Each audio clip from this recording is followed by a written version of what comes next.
Hello दोस्तों, नमस्कार। एक बार पुनः स्वागत है आप सभी लोगों का अपने यूट्यूब चैनल अभियान बायोलॉजी क्लासेज में। आज हम लोग चर्चा करने वाले हैं एनामलस सेकेंडरी ग्रोथ की।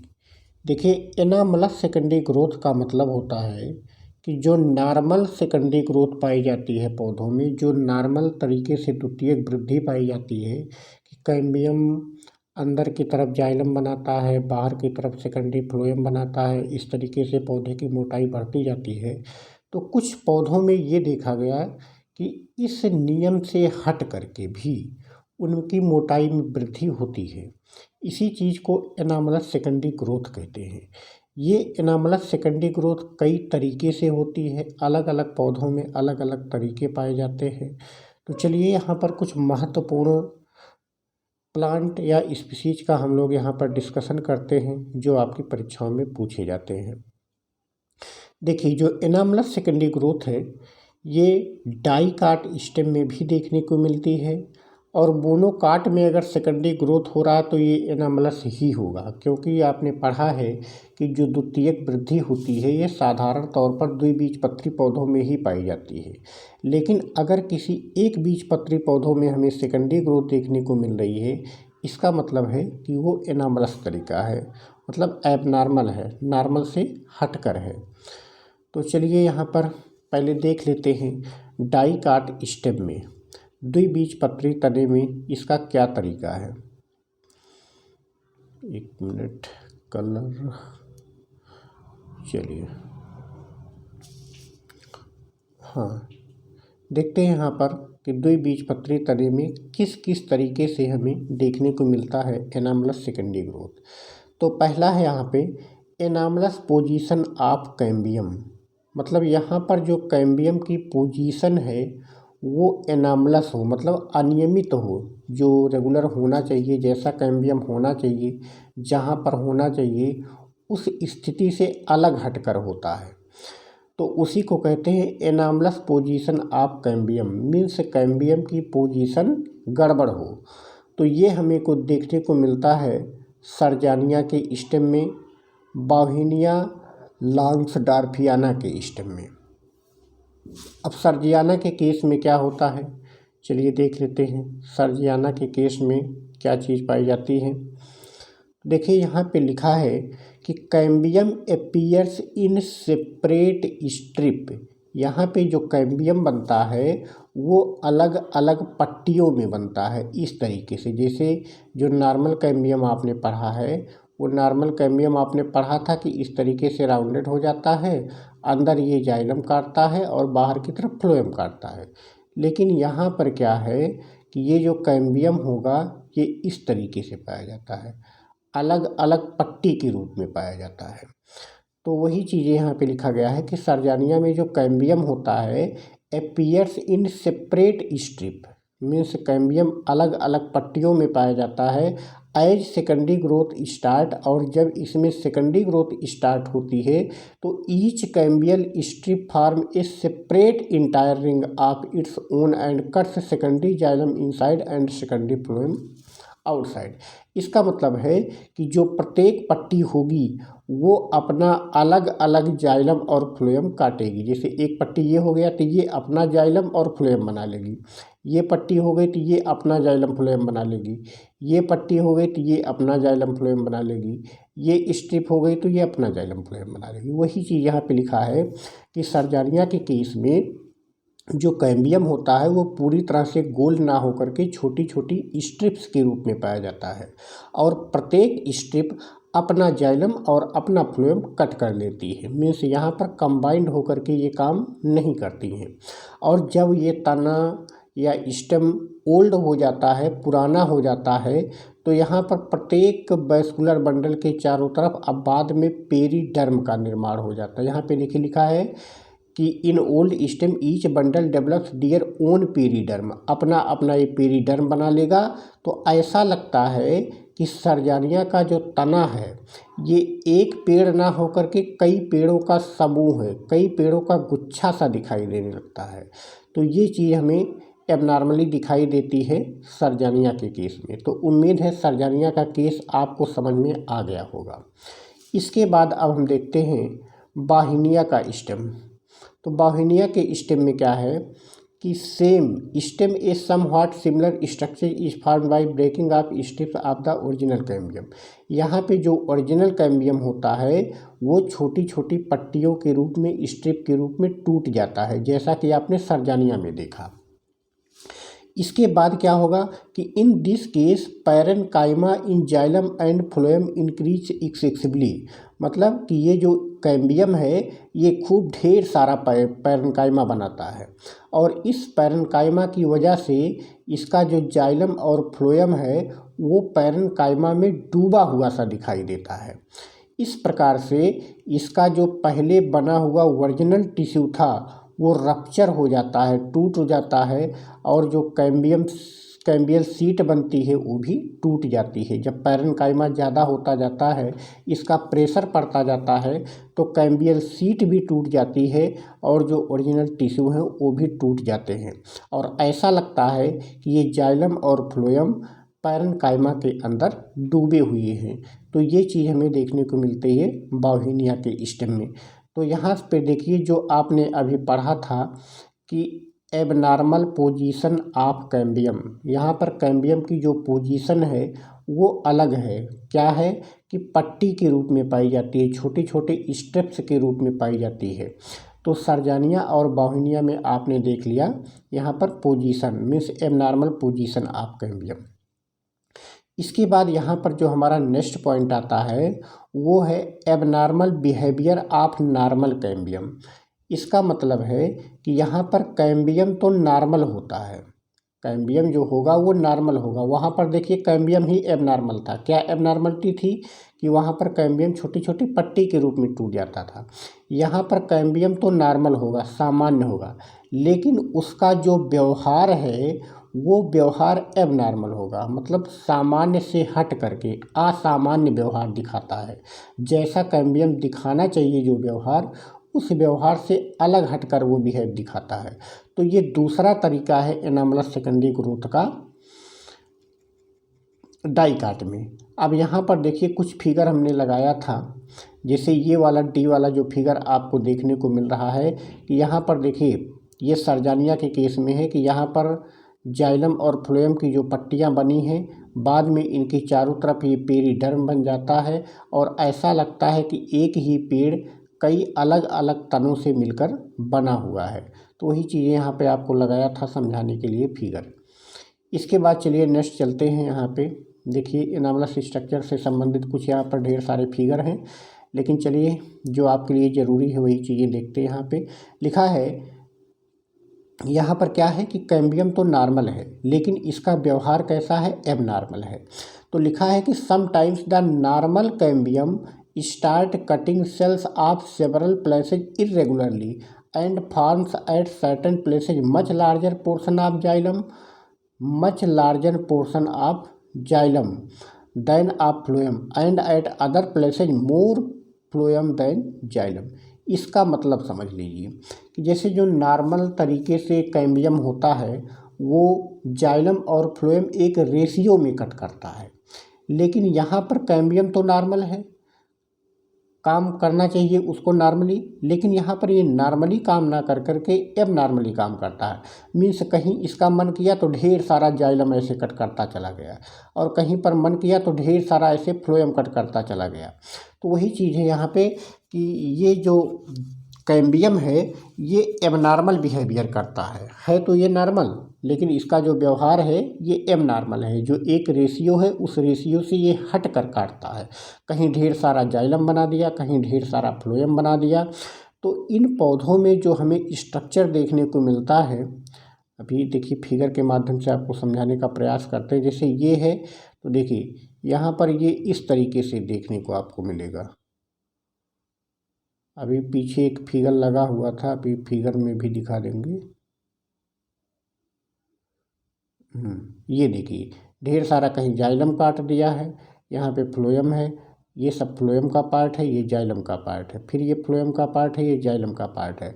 तो यहाँ पे जो फ्लोएम होता है वो यू शेप का दिखाई देने लगता है, क्योंकि ये ढेर सारा जाइलम अगल बगल में काट दिया है तो ये जो फ्लोएम है ये यू शेप में दिखाई देने लगता है। तो वही चीज़ें यहाँ पे बताई गई हैं कुल मिला जुला करके आप चीज़ों को समझने का प्रयास करिए कि लिखा है कि जो कैम्बियम है वो कहीं पे ढेर सारा जाइलम काट दिया, कहीं पे ढेर सारा फ्लोएम काट दिया, कोई रेगुलरिटी ही नहीं है। तो ये चीज़ हमें देखने को मिलता है बिग्नोनिया में। बिग्नोनिया के स्टेम में हमें देखने को मिलता है कि वहाँ पर जो कैम्बियम है वो एबनॉर्मल बिहेवियर करता है। इस तरीके से रिज्ड एंड फरोज, जिसे हम श्रृंग और गर्त के नाम से जानते हैं, ऐसी स्ट्रक्चर हमें देखने को मिल जाती है प्लांट में। चलिए ऊपर फिगर इसका लगा हुआ है, आपको दिखा देते हैं।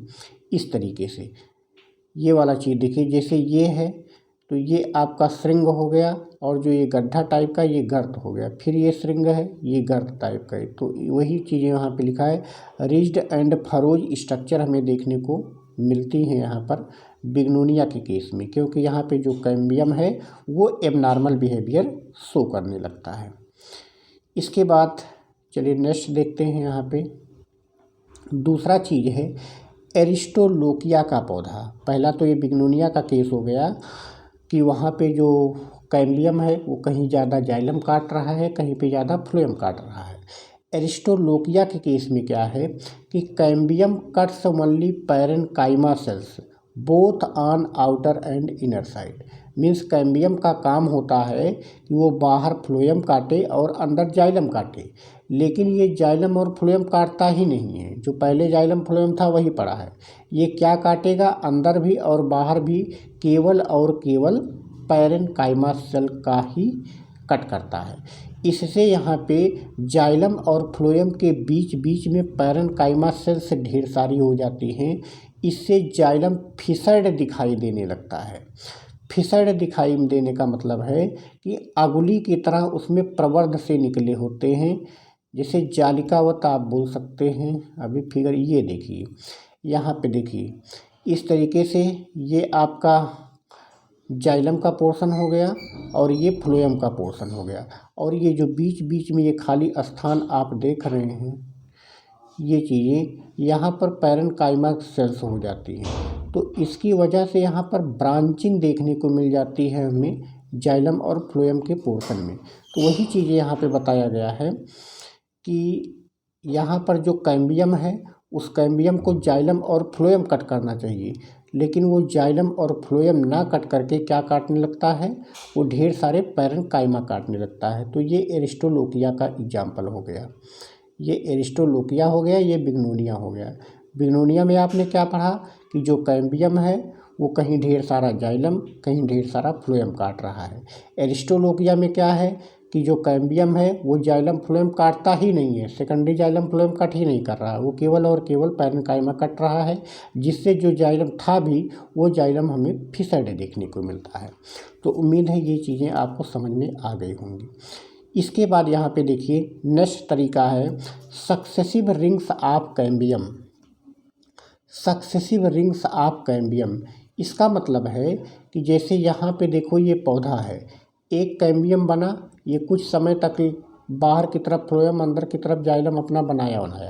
इसके बाद ये कैम्बियम इनएक्टिव हो जाता है। अब बाद में एक नया कैम्बियम उत्पन्न हो जाएगा। तो ये नया कैम्बियम रिंग के रूप में उत्पन्न होगा। तो ये कुछ देर अपना जाइलम फ्लोएम काटा बनाया, इसके बाद फिर ये भी इनएक्टिव हो गया, फिर बाहर की तरफ फिर से एक नया कैम्बियम बन गया।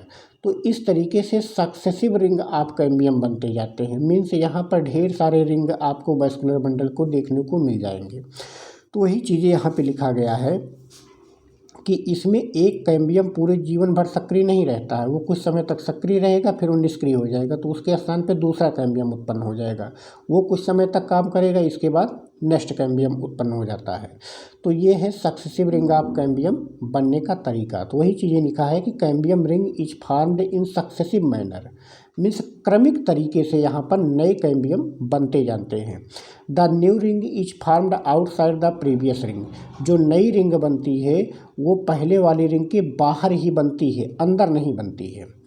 और ये जो कैम्बियम है ये सेकेंडरी फ्लोएम कट करता है बाहर की तरफ पैरेन्काइमा के साथ साथ में, और जो सेकेंडरी जाइलम कट करता है और पैरेन्काइमा के साथ वो अंदर की तरफ में, और साथ में कंजक्टिव टिश्यू भी काटता रहता है।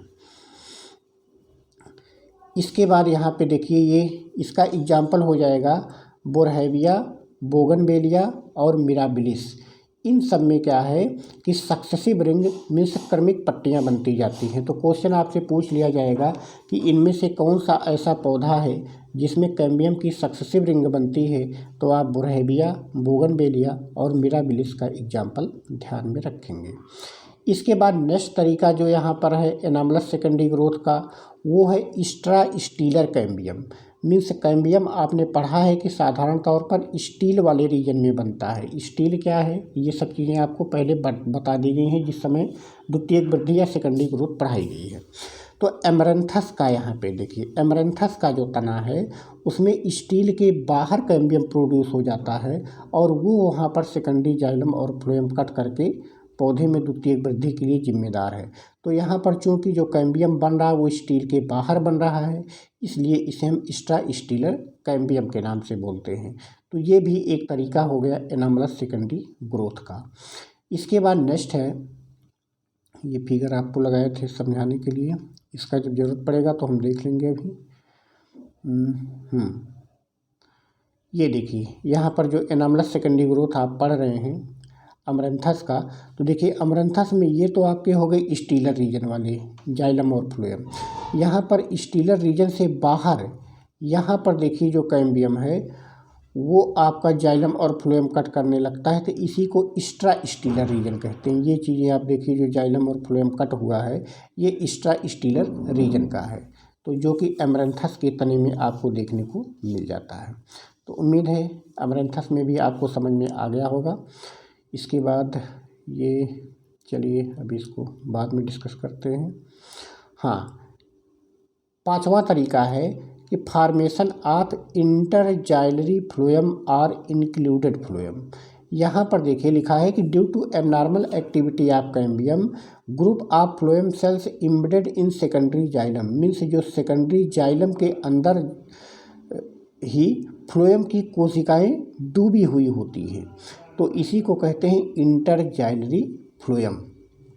जैसे आपको देखने को मिलता है लेप्टाडीनिया और सैल्वाडोरा में, तो इसमें हमें इंटरजाइलरी फ्लोएम देखने को मिलता है। यहाँ पर इसका मतलब हुआ कि जैसे दो यहाँ पर जाइलम की रिंग्स हैं और इसके बीच में हमें फ्लोएम देखने को मिल जाएगा, तो इसी चीज़ को हम कहते हैं इंटरजाइलरी फ्लोएम। इसके बाद यहाँ पे देखिए नेक्स्ट हमारा दिया गया है इंट्राजाइलरी। इसका मतलब है कि जाइलम बंडल्स के अंदर ही, यहाँ पर क्या था कि दो जाइलम के बीच में फ्लोएम पाया जाता था, तो उसे हम इंटरजाइलरी फ्लोएम कहते हैं। यहाँ पर जाइलम के अंदर ही यहाँ पर हमें फ्लोएम पाया जाता है, तो उसे इंट्राजाइलरी फ्लोएम कहते हैं। और इस प्रकार का जो वैस्कुलर बंडल बनता है वो ज़्यादातर पिथ के आसपास के क्षेत्रों में बनता है। The bundles are treated as bicollateral, और इस प्रकार के बंडल को हम क्या कहते हैं, बाइकोलेटरल कहते हैं। क्यों? क्योंकि आपने पढ़ा है कि अगर फ्लोएम हो और फ्लोएम चारों तरफ से यहाँ पे जाइलम इधर भी हो इधर भी हो, तो इस प्रकार के फ्लोएम को हम बाइकोलेटरल फ्लोएम कहते हैं। तो इंट्राजाइलरी फ्लोएम को हम बाइकोलेटरल फ्लोएम के नाम से भी जानते हैं, क्योंकि आप देख रहे हैं कि इंट्राजाइलरी है मीन्स पूरी तरह से ये जाइलम से घिरा हुआ फ्लोएम होता है, तो इस प्रकार के फ्लोएम को इंट्राजाइलरी फ्लोएम के नाम से जानते हैं। तो ये चीज़ें हमें देखने को मिलती हैं कुछ महत्वपूर्ण फैमिलीज, जिसमें है एस्क्लेपिएडेसी, कन्वालुलेसी, प्यूनिएसी, सोलेनेसी, एपोसाइनेसी, कुकुरबिटेसी, इन सब में हमें देखने को मिलता है। यहाँ पर एक क्वेश्चन देखिए बहुत ही इम्पॉर्टेंट है कि लेप्टाडीनिया एक ऐसा पौधा है जिसमें तीनों टाइप के फ्लोएम पाए जाते हैं। नॉर्मल फ्लोएम भी होता है, इंट्राजाइलरी फ्लोएम भी होता है और इंटरजाइलरी फ्लोएम भी होता है। तो ये क्वेश्चन पूछा जा सकता है यहाँ पर कि कौन सा ऐसा पौधा है जिसमें तीनों टाइप के फ्लोएम मौजूद होते हैं, तो आप लेप्टाडीनिया को यहाँ पर मोस्ट इम्पॉर्टेंट करके नोट कर लीजिएगा। इसके बाद नेक्स्ट है यहाँ पे absence of vessels in xylem. Means कुछ ऐसे पौधों में जाइलम ऐसे बनते हैं जिनमें वेसल्स नहीं पाई जाती हैं। आपने पढ़ा है कि जो डाइकाट प्लांट होते हैं उसमें वेल डेवलप्ड वैस्कुलर बंडल्स होता है, मीन्स जाइलम और फ्लोएम में जितनी भी प्रकार की सेल्स होती हैं सब मौजूद होती हैं, लेकिन कुछ केस में वेसल्स यहाँ पर एब्सेंट होता है डाइकाट प्लांट में। जैसे यहाँ पे ड्राइमिस देखिए लिखा है, जाइगोजियम लिखा है, टेट्रासेंट्रान लिखा है, सिरेटोफिल्लम, हाइड्रिला, तो ज़्यादातर ये जलीय पौधे हैं जिनमें कि वेसल्स अनुपस्थित होती हैं। तो ये भी एक एबनॉर्मल तरीका है सेकेंडरी ग्रोथ का। इसके बाद नेक्स्ट है स्कैटर्ड वैस्कुलर बंडल्स इन डाइकाट।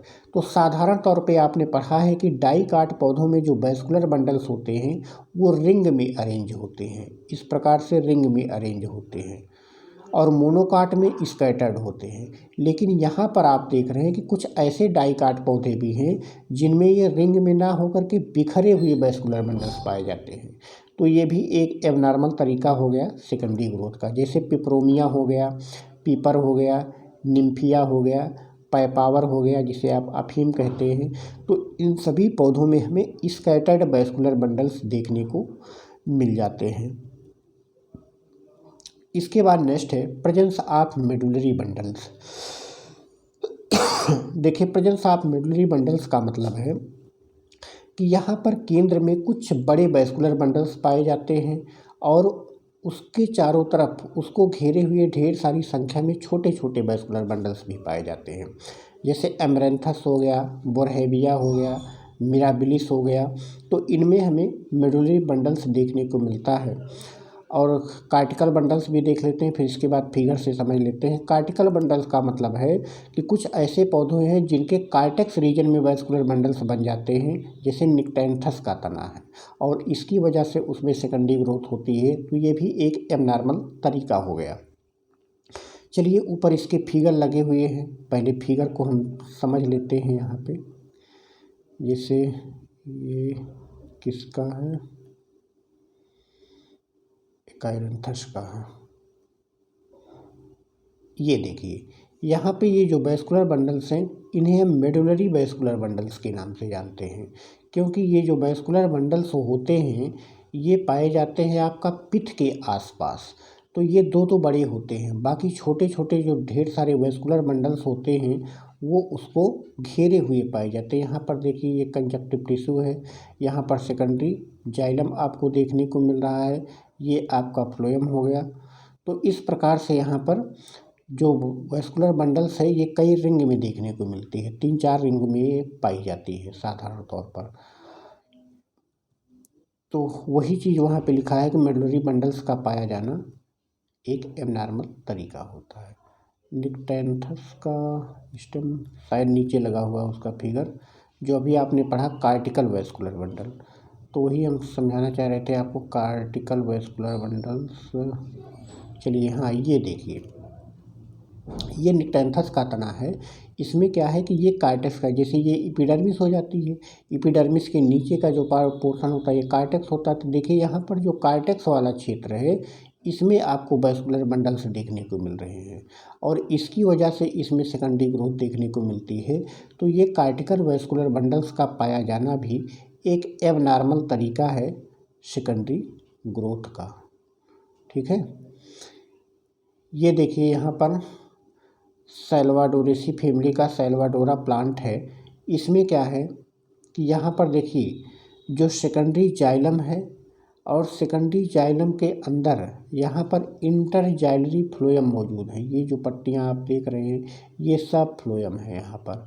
तो सैल्वाडोरा के केस में आप देखते हैं यहाँ पे कि जाइलम के अंदर यहाँ पर फ्लोएम की छोटे छोटे टुकड़े इस तरीके से काफ़ी ढेर सारा मात्रा में मौजूद हैं। तो ये भी एक एबनॉर्मल तरीका हो गया सेकेंडरी ग्रोथ का। इसके बाद मोनोकाट स्टेम की बात करें, ये तो डाइकाट की बात हो गई। इतना जो तरीका है यहाँ तक ये डाइकाट की बात हो गई। मोनोकाट के केस में क्या है कि एलोवेरा हो गया, एगेव हो गया और ड्रेसिना हो गया।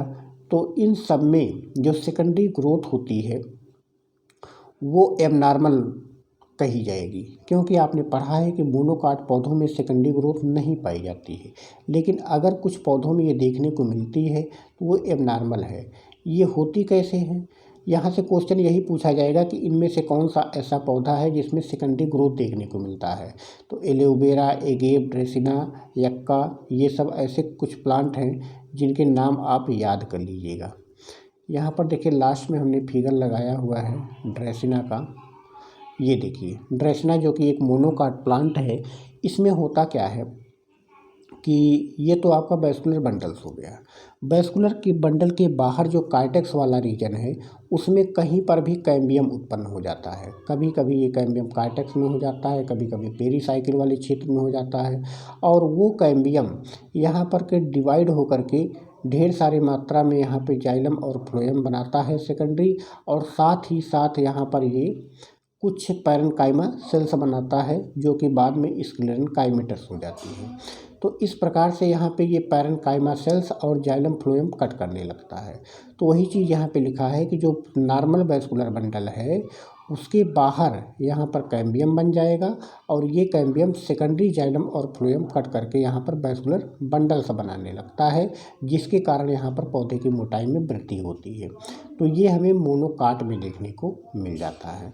तो इसलिए यहाँ पर इम्पॉर्टेंट है, पूछा जाएगा कि किन पौधों में हमें सेकेंडरी ग्रोथ देखने को मिलती है एबनॉर्मल तरीके से मोनोकाट में। तो आप ड्रेसिना, यक्का, एगेव, एलोवेरा, इन सब का नाम ध्यान दीजिएगा। तो मोनोकाट में बहुत ज़्यादा आपको नहीं पढ़ना, केवल एग्जाम्पल ही ध्यान रखने हैं। डाई काट में यहाँ पे सब में अलग अलग तरीका है, तो इसलिए आप तरीकों को देखिएगा। पहला है प्रेजेंस ऑफ कार्टिकल बंडल्स, ये लास्ट है। प्रेजेंस ऑफ मिडलरी बंडल्स, इसके बाद स्कैटर्ड वैस्कुलर बंडल, इसके बाद absence of vessels in xylem, इसके बाद फॉर्मेशन ऑफ इंट्राजाइलरी, इसके बाद फॉर्मेशन ऑफ इंटरजाइलरी। फिर इसके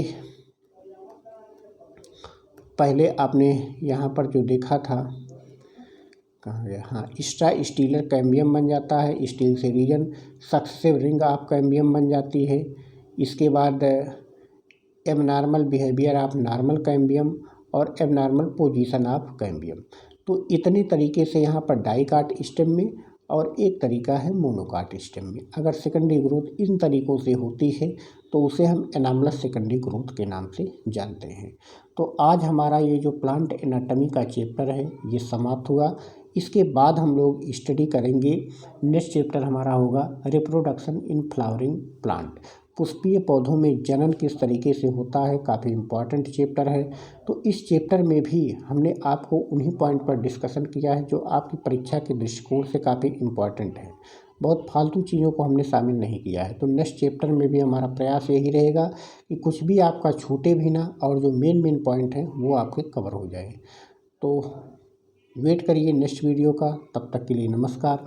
वीडियो को ज़्यादा से ज़्यादा लाइक, सब्सक्राइब और शेयर करते रहिए। धन्यवाद।